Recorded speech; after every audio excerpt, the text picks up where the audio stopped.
They broke you, and you let them. You trusted when you should have calculated. You showed mercy when you should have shown strength.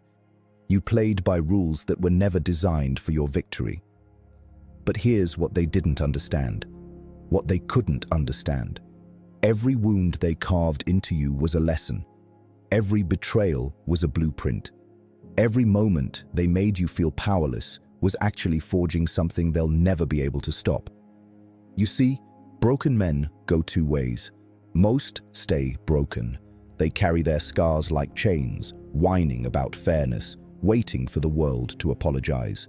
But then there's the second type, the ones who realize that the pain wasn't the end, it was the beginning. The ones who understand that when you're shattered completely, you get to rebuild yourself into exactly what you choose to become. And they won't recognize what you've become until it's far too late. Machiavelli understood this. He wrote The Prince not from a place of comfort, but from exile, from betrayal, from watching weaker men hold power while he rotted. He didn't cry about it. He studied it. He mastered it. He became someone those same men would fear to cross. Drop a comment right now. I am the storm they created because that's what you're becoming.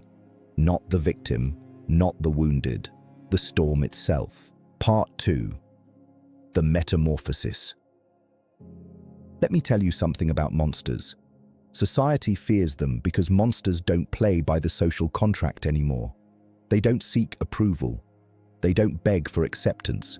They take what they've learned in the darkness and use it without hesitation, without guilt, without the weakness of hoping others will change. You were taught to be good, to be fair, to turn the other cheek. And where did that get you? Stepped on, used, discarded. The people who broke you, they're still out there, living comfortably, never losing sleep over what they did to you. They moved on the moment you stopped being useful. That's the reality. That's the game. And you were playing it with a blindfold on. But here's the shift, the transformation that separates the conquered from the conquerors. You stop trying to be understood by people who lack the capacity to understand power. You stop explaining yourself to those who weaponized your vulnerability. You become fluent in the language they actually speak, the language of consequence, of boundaries enforced through action, of calculated moves that protect your position. This isn't about revenge in the emotional sense. Emotional revenge is weakness. It's reactive. It's still giving them power over you. No, this is about something colder, something permanent. This is about rebuilding yourself into someone so strategically untouchable that they can't even get close enough to hurt you again. You study them now, their patterns, their weaknesses, their predictable moves. You see the game clearly because you've been on the losing side, and losers see things winners are blind to. Machiavelli said it perfectly. Men ought either to be indulged or utterly destroyed because they revenge themselves for slight wrongs, while for grave ones they cannot. You were slightly wounded before. You can't be slightly wounded anymore. Comment this: calculated, not emotional, because that's your new operating system. Part 3. The Rules of Power. Listen carefully. The world runs on power dynamics, not fairness, not karma, not what goes around comes around. That's a comforting lie they sell to keep you passive while they operate by completely different rules. The moment you understand this, truly internalize it, everything changes. You stop being shocked by betrayal. You stop being surprised when loyalty has a price. You stop expecting people to operate with the same moral code you were brainwashed into following. Here's what they don't teach you. Morality is a social construct designed to control the many for the benefit of the few. The people at the top, they don't follow these rules. They create them for you to follow while they maneuver freely. They preach kindness while practicing ruthlessness. They demand transparency while operating in shadows. They shame you for ambition while hoarding every advantage. You were playing checkers. They were playing chess. And they convinced you that even wanting to play chess made you a bad person. That's the trap. That's the mechanism of control, guilt, shame, the fear of being perceived as cold or calculating or Machiavellian. But let me ask you this. Where did being warm and open and trusting get you. Exactly where you are now, burned, used, rebuilt from ashes. So here's the new framework, the operating system of untouchable men. First, trust is earned in tiny increments through demonstrated behavior over time, never given freely. Second, your presence is a privilege that can be revoked instantly without explanation or guilt. Third, you observe everything, reveal nothing, and move in silence until the move is already complete.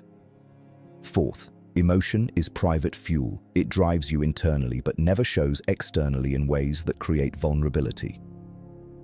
Fifth, every relationship is evaluated on what it costs you versus what it returns. Sentiment without strategy is slavery. Sixth, you become valuable, not available. Scarcity creates power, abundance creates exploitation. Seventh, you never explain, justify, or defend your boundaries. You simply enforce them through action. These aren't evil principles, they're reality principles. They're how protected men operate.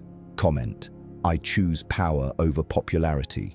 Because that choice, that single decision, is where your transformation becomes irreversible. Part 4. The death of your old self. There's a version of you that needs to die.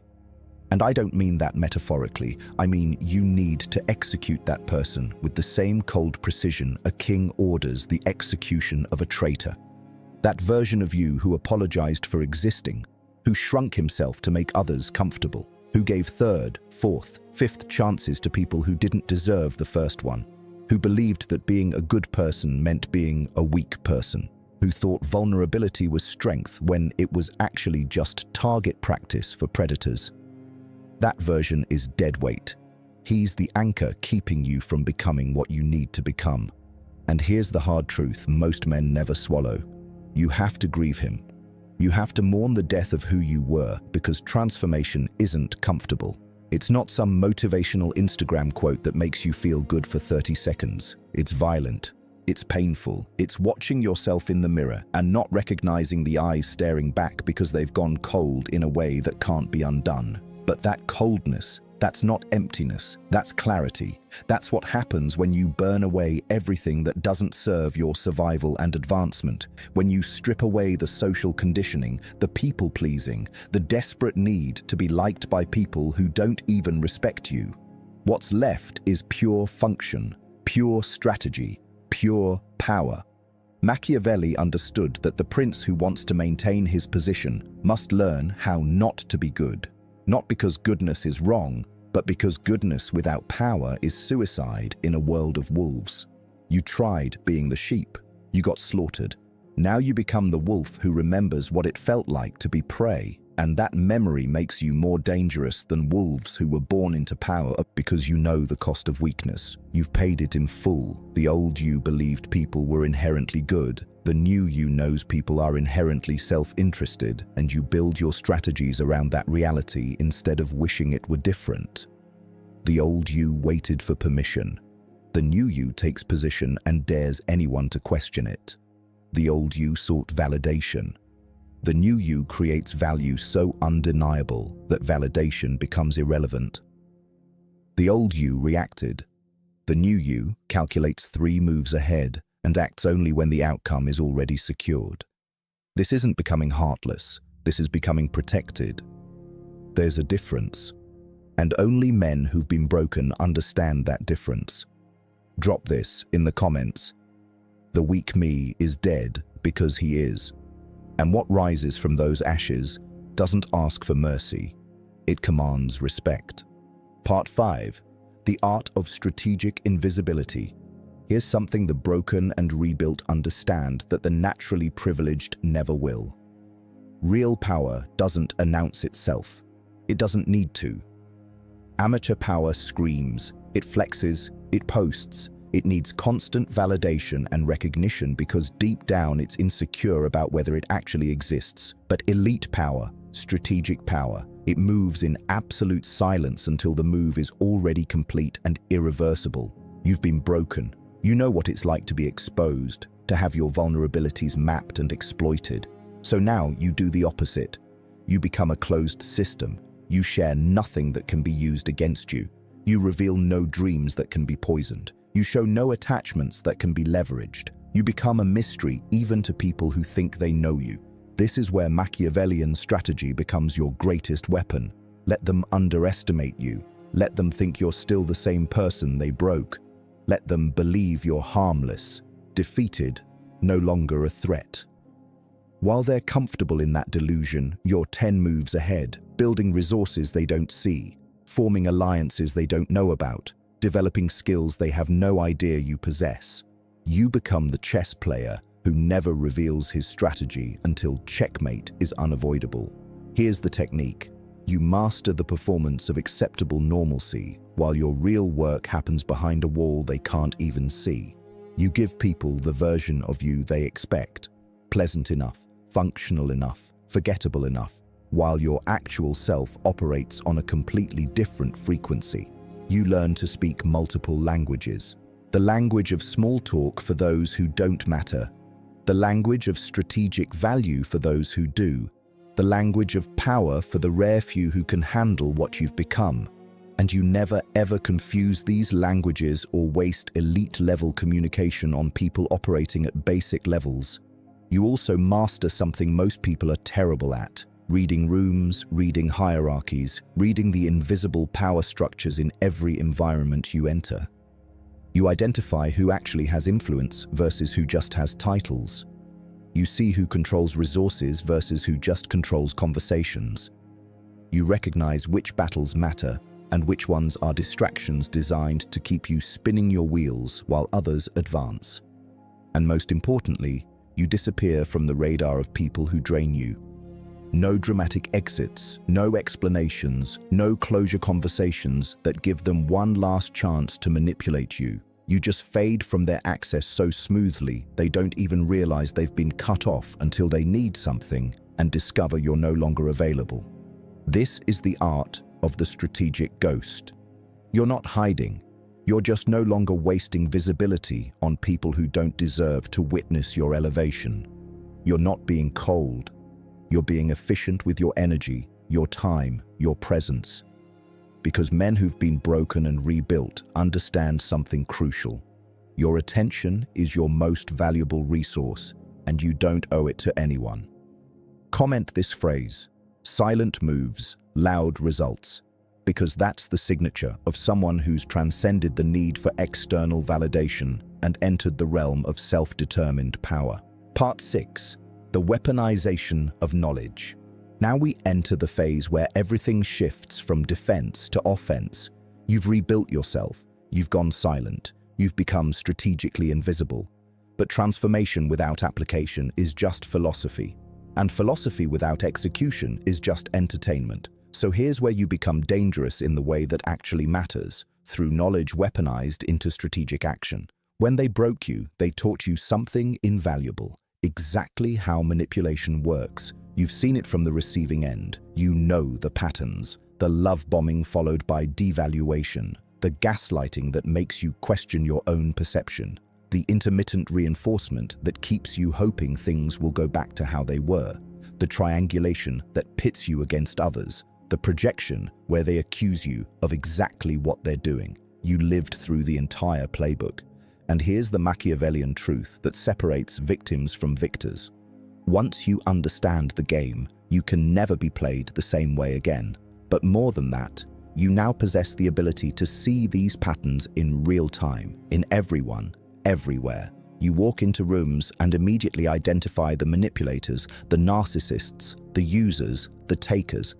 You see their moves 3 steps before they make them because you've memorized the dance. They think they're being clever.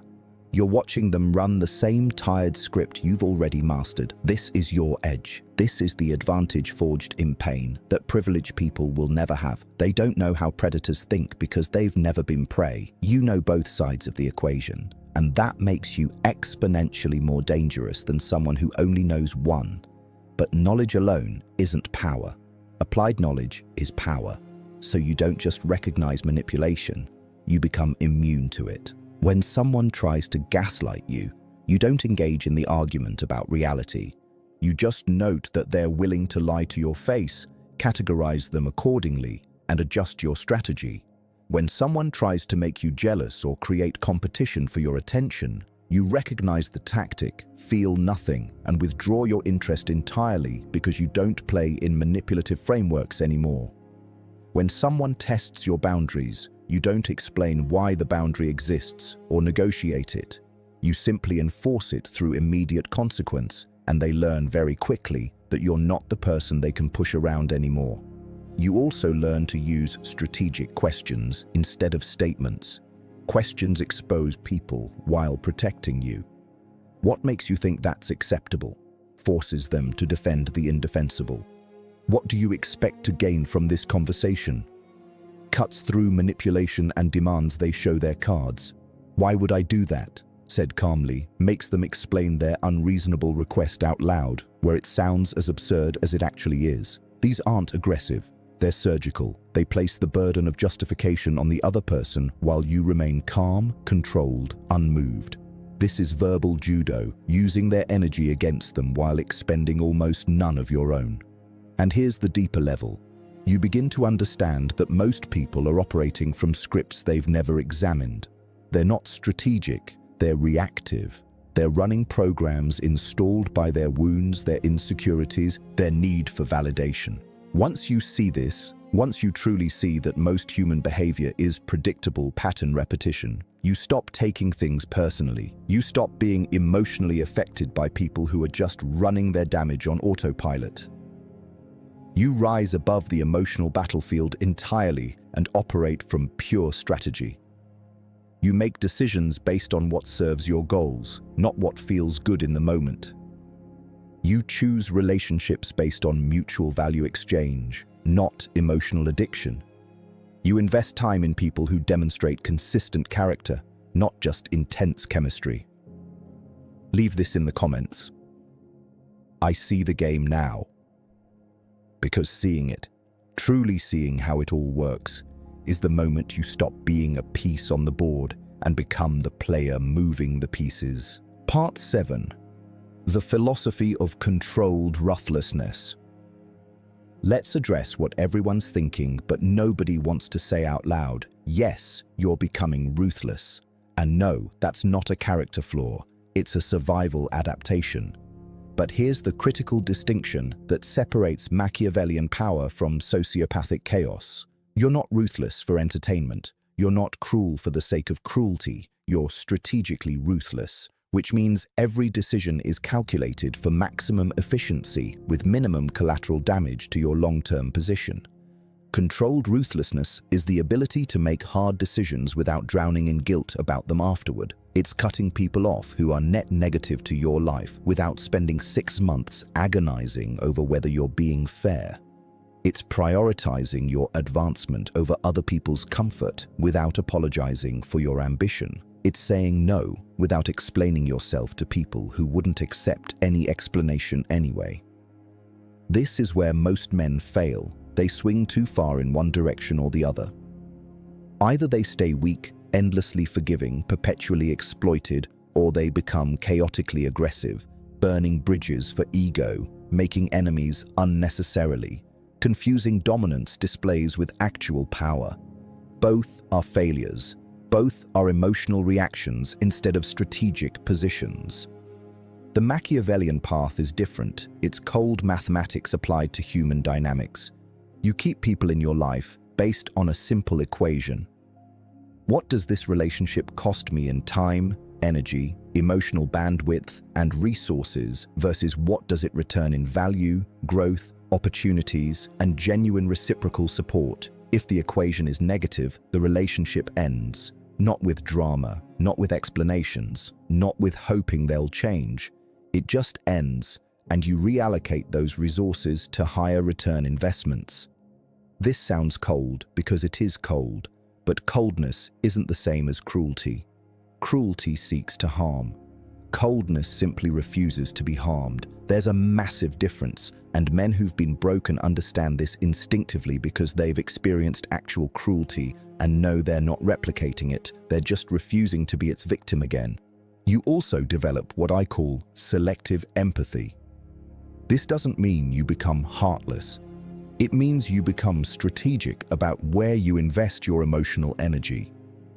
You have deep empathy and loyalty for the small circle of people who've proven themselves worthy through consistent action over time. For everyone else, professional courtesy, surface-level pleasantness, but no access to your inner world, your vulnerabilities, your resources, or your time beyond what serves a strategic purpose.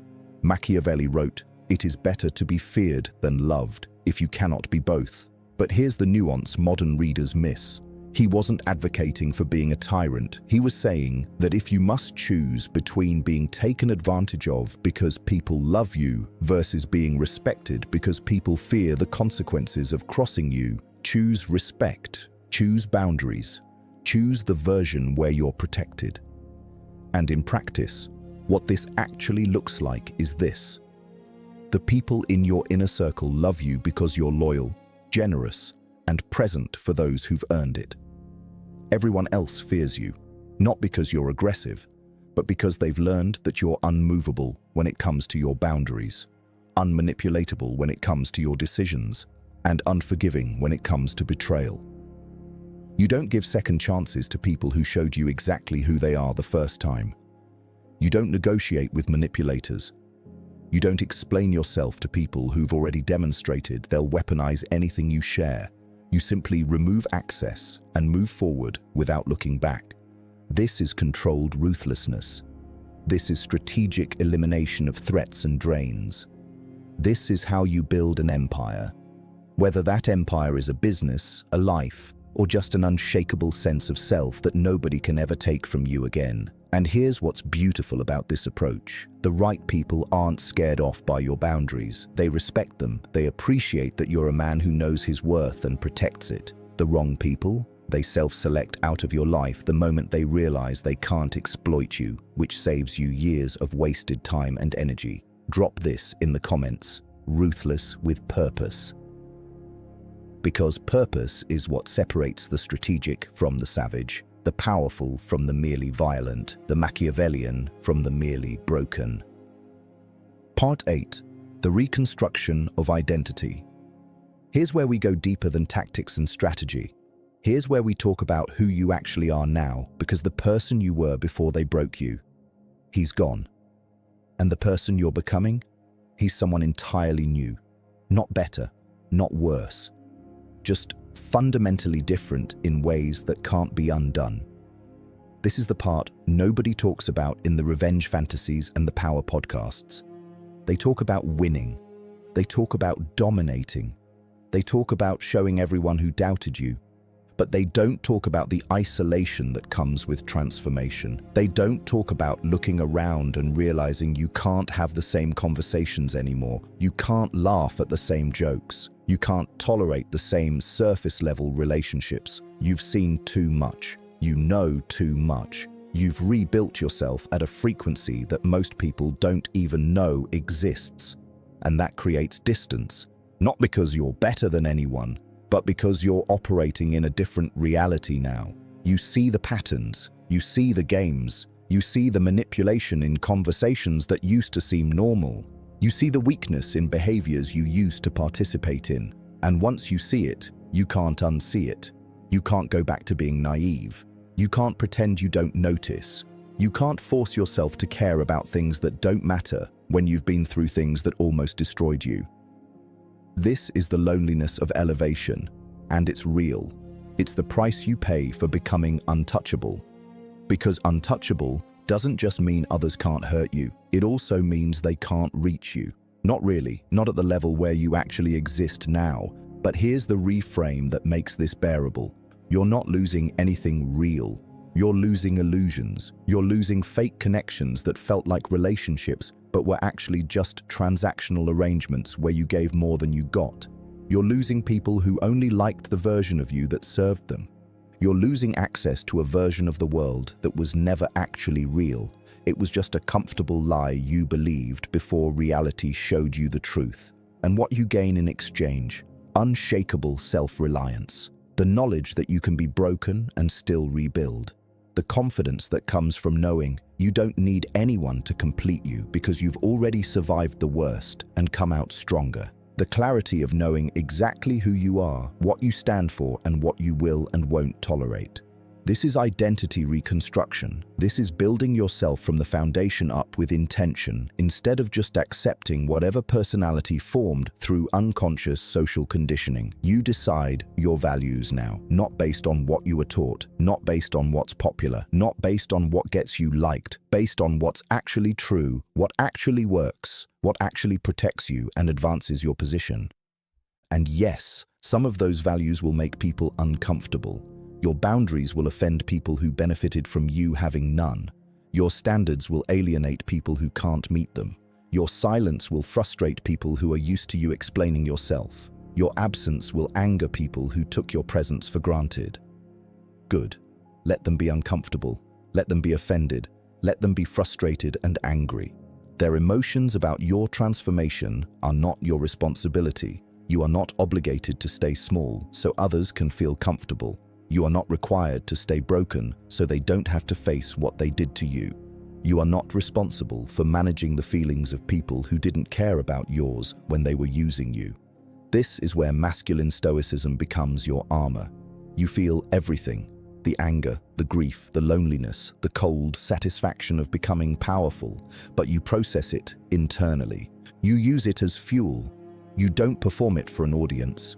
You don't need validation for your journey because the results speak louder than any explanation ever could. People will watch you change, and they won't understand it. They'll say you've become cold. They'll say you've changed for the worse. They'll say you're not the person you used to be, and you'll look at them with those new eyes, those cold, clear, calculating eyes, and you'll think, exactly. That was the whole point. Because the person you used to be got destroyed, and the person you are now, he's built to make sure that never happens again. Not through aggression, not through revenge, through strategic positioning so superior that threats can't even get close enough to matter. Through value creation so undeniable that you don't need anyone's permission or approval. Through self-mastery so complete that external chaos can't touch your internal peace. Comment this: I built myself for war because you did, not a war against others, a war against ever being that vulnerable, that exploitable, that breakable again, and in that war, you've already won. Part 9. The Legacy of the Transformed. So what do you do with all this power you've built? What's the end game of becoming untouchable? Because if transformation stops at self-protection, you've only completed half the journey. You've become defended but not dangerous. You've become safe but not significant. And men who've been broken and rebuilt aren't meant for safe, quiet lives. They're meant to build empires that outlast them. Here's the final evolution. You take everything they tried to destroy in you and you weaponize it into creation. You take the pain and turn it into productivity. You take the betrayal and turn it into business acumen. You take the isolation and turn it into focused execution. You take the anger and turn it into unstoppable momentum. Every wound becomes a resource. Every scar becomes a story. Every moment they tried to break you becomes proof that you're unbreakable. This is alchemical transformation, turning the lead of suffering into the gold of achievement. And this is where you separate yourself from everyone who's ever doubted you, used you, or discarded you. Not by talking about it, not by posting about it, not by needing them to see it, by building something so undeniable that it exists, independent of their acknowledgement. You create value in the world, real value. Not just money, though money is a natural byproduct of value creation, but actual contribution that makes you irreplaceable in your domain. You become the person people need, the one they call when it matters, the one whose name carries weight in rooms you're not even in. And you do this not for validation, but because men of power understand that legacy is the only thing that matters. Your feelings are temporary. Your comfort is temporary. Your revenge fantasies are temporary. But what you build, what you create, the systems you establish, the people you elevate who deserve it, the work you produce that outlives you, that's permanent. That's how you win the long game. Machiavelli's actual legacy wasn't his political career. It was his writing. The very system that exiled him and tried to destroy him is forgotten. but his ideas, still shaping how power operates 500 years later. That's the ultimate revenge, not destroying your enemies, outlasting them, building something so significant that generations from now, your name still means something while theirs are dust. And here's what's critical. You don't build this legacy trying to prove anything to the people who broke you. That's still giving them power over your narrative. You build it because you've transcended needing their validation entirely. You've become intrinsically motivated, driven by internal standards so high that external opinions become irrelevant noise. You compete only with yesterday's version of yourself. You measure success only against your own potential. You answer only to the vision you have for what your life can become. This is freedom, real freedom, not the fake freedom of doing whatever you want without consequences, but the mature freedom of becoming so self-directed that other people's judgments can't reach you anymore. And when you operate from this place, when you're building legacy instead of seeking revenge, creating value instead of proving points, focused on your mission instead of your enemies, something interesting happens. You forget about them entirely. The people who broke you become irrelevant. They fade into the background of your story, minor characters in a narrative that became much bigger than they could ever touch. They wanted to be the ending of your story. Instead, they became the catalyst for its greatest chapter. Drop this phrase, "They made me, now watch me build." Because that's the transition from victim to victor, from wounded to warrior, from someone who was broken to someone who breaks limitations and builds empires on the other side of pain. Part 10. The final transmission. So here we are, the end of the transmission. But really, it's just the beginning of your actual work, because everything I've told you is just information until you apply it, just words until you become it, just philosophy until you execute it in the real world where it actually matters. You've got a choice to make right now, and it's the same choice every man who's been broken has to make. Do you stay in the story of what happened to you, or do you become the author of what happens next? Do you keep replaying the betrayal, the pain, the moments they made you feel powerless, or do you take all of that, compress it into fuel, and become something they never saw coming? Most men choose comfort. They choose familiarity.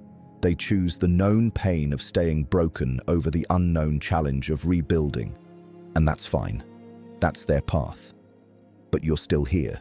You're still listening. Which tells me you're not most men. You're the type who takes the hard road because you know the easy road leads nowhere worth going.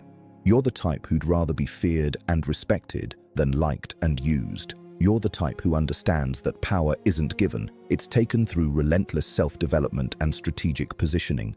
So, take it. Take everything I've given you in this monologue and forge it into action.